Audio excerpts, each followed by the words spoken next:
नमस्कार दर्शकों, मैं संजय नीला के ज्योतिष श्रृंखला को आगे बढ़ाते हुए आज मैं आपको कर्क राशि की आयु कितनी होती है उसके बारे में जानकारी दे रहा हूँ।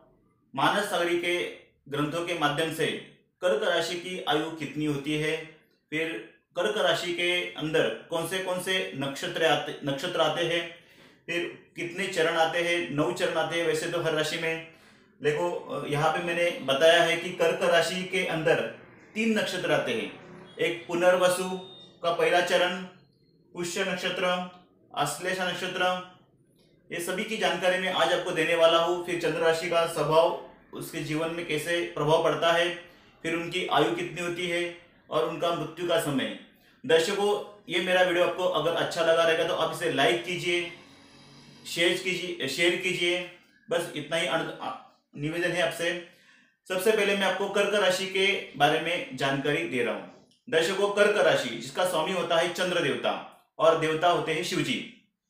फिर कर्क राशि जल तत्व राशि है और उत्तर दिशा में उसका प्रभुत्व होता है। कर्क राशि के स्वामी चंद्र तो प्रेम का प्रतीक माना जाता है और जल तत्व राशि होने के कारण जो उसका मन होता है वो स्थिर नहीं होता है।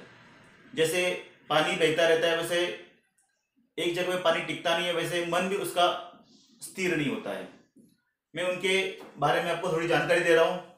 देखो यहाँ पे मैंने दिखाया है कि कर्क राशि, उनकी आयु, फिर उनके देवता भी यहाँ पे दिखाए हैं। फिर जल तत्व राशि, उत्तर दिशा का प्रभुत्व, प्रेम, भावना, इमोशन, ये सभी का प्रभुत्व कर्क राशि से देखा जाता है।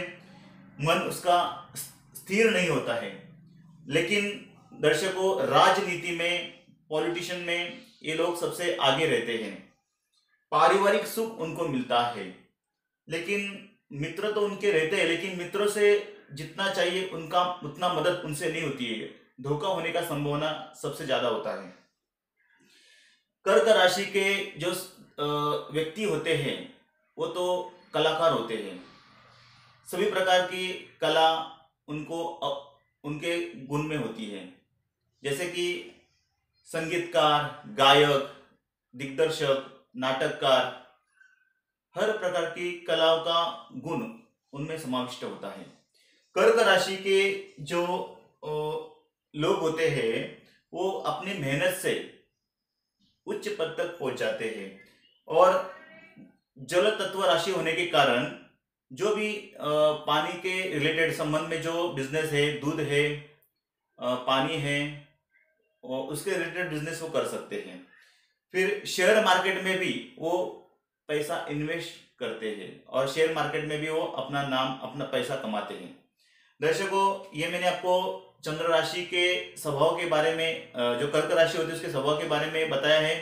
फिर मैं चंद्र कर्क राशि में होता है तो कर्क राशि होती है, और कर्क राशि के नक्षत्र कौन होते हैं, उनके चरण कितने होते हैं। देखो, पुनर्वसु नक्षत्र, उसका आखिरी वाला, लास्ट वाला चरण ये कर्क राशि में आता है और उसके देवता होते हैं अदिति।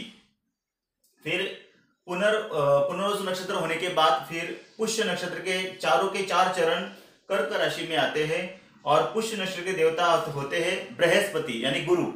फिर अश्लेषा नक्षत्र, जो चारों के चार चरण ये कर्क राशि में आते हैं और उनके देवता होते हैं सर्प। बहुत सारे ये पुनर्वसु नक्षत्र, पुष्य, अश्लेषा, ये सभी नक्षत्र में जो बच्चा जन्म लेता है वो यानी कि पुनर्वसु के आखिरी वाले पहले चरण में और पुष्य से चारों के चारों चरण में और अश्लेषा के चारों चरण में जो भी बच्चा जातक जन्म लेता है उसकी कर्क राशि होती है। फिर उनकी आयु कितनी होनी चाहिए। दर्शकों, मानस सागरी में ग्रंथों में उसका उल्लेख किया है कि जातक की आयु 70 वर्ष 5 मास और 3 दिन मानी जाती है। फाल्गुन शुक्ल पक्ष अष्टमी के दिन वो अपना देह का त्याग कर देते हैं। फिर भी जीवन में कौन से सालों में उनके संकटों उत्पन्न हो जाते हैं।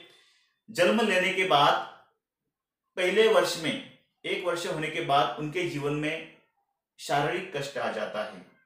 तीसरे वर्ष में भी उन्हें थोड़ा सा रोग उत्पन्न हो जाता है। 7वें वर्ष में पानी से डूबने का भय उनके जीवन में रहता है। 9वें वर्ष में 16वें वर्ष में भी उनको रोग और शारीरिक कष्ट उत्पन्न हो जाते हैं। 27, 35, 45, 55 और 61 ये सालों में उन्हें मरण तुल्य कष्ट भोगना पड़ता है।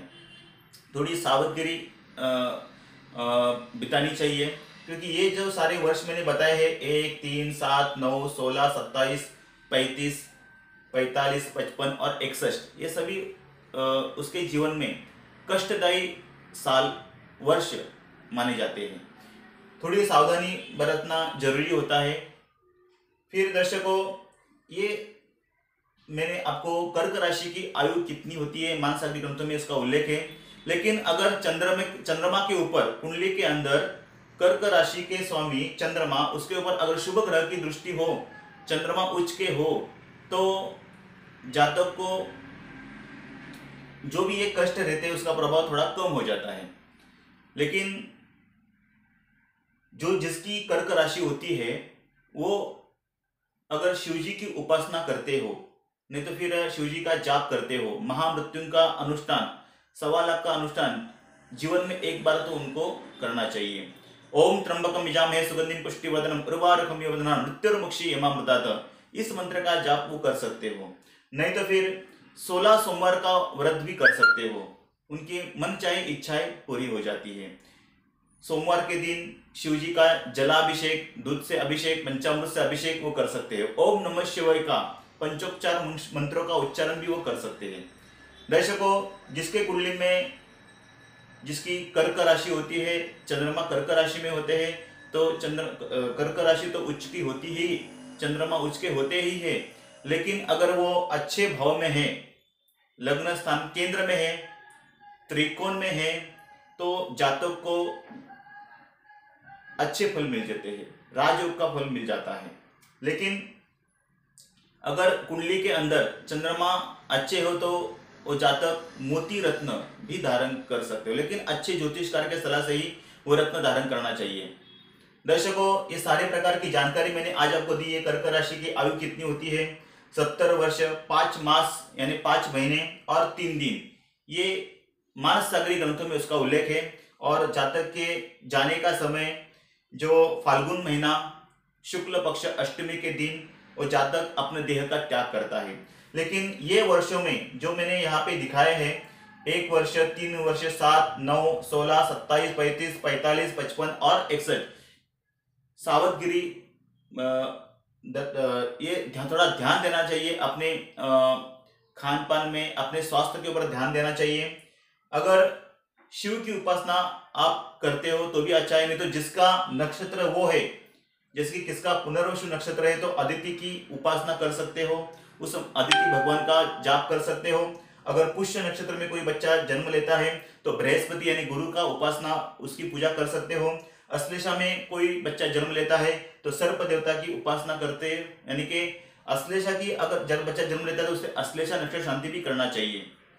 और उसके जीवन में ये 2 बार, एक तो बचपन में करना चाहिए और 15 साल होने के बाद भी अश्लेषा नक्षत्र की शांति अच्छे पंडितों से करना चाहिए। दर्शकों, आज के लिए बस इतना ही। नमस्कार।